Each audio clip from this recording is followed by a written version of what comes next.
Hi, I'm Kinsey Hancock, and this is my PowerPoint about the biofuel ethanol. Ethanol was first used in 1826 to power an early model engine. Henry Ford used ethanol to fuel his Model T engine in 1908. Ethanol was first added to gasoline in the 1930s, and it was in very high demand during World War II due to the fuel shortages at the time. Today, ethanol is most commonly used as an additive to gasoline, commonly called gasohol. It is often used as an ingredient in various alcoholic beverages and even makeup, skincare, and hygiene products such as mouthwash and disinfecting soap.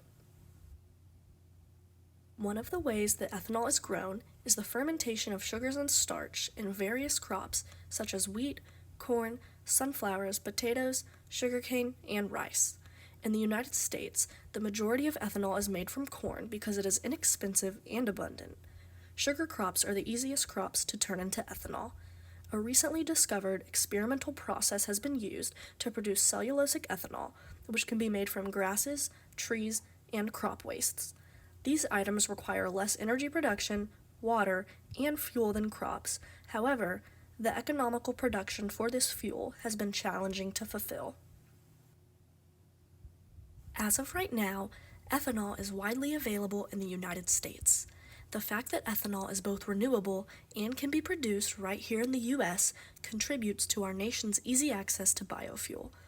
Upward of 98% of gasoline in the U.S. contains at least a small percentage of ethanol, and higher concentrations of ethanol are available, branded as a multitude of flex fuels.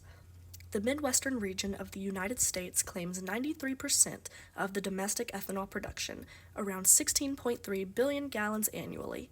This ensures that the United States is able to produce the majority of ethanol it uses at the present time and keeps the need to import large quantities of ethanol at bay. The carbon footprint is a way to determine the various effects of climate change that is influenced by humans. It mainly targets the greenhouse gas emissions that are correlated with consumption. Ethanol has a much lower carbon footprint than gasoline does.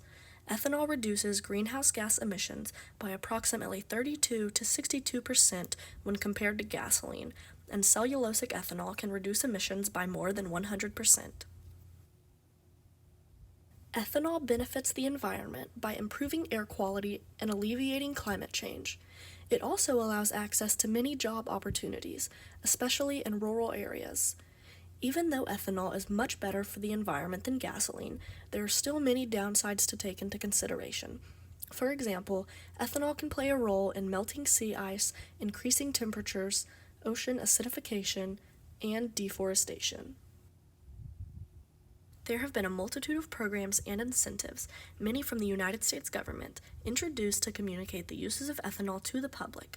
Starting back in 2005 with President George W. Bush's Renewable Fuel Standard program, the public began to have more exposure to programs and propaganda encouraging the use of biofuels of all types, especially ethanol. The government saw the United States-based production of ethanol as a way to promote their environmental goals.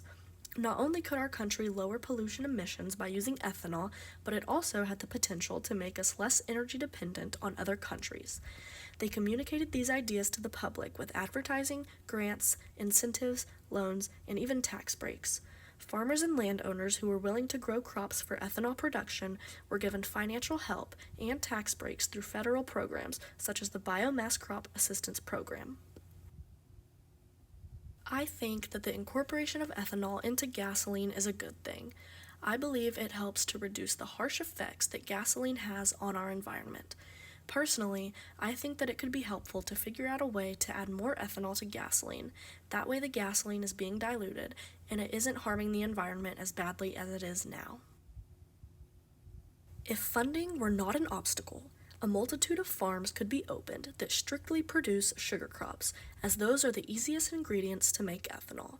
This would give the United States even better access to ethanol. Also, producing less gasoline than ethanol would be a great way to help the environment.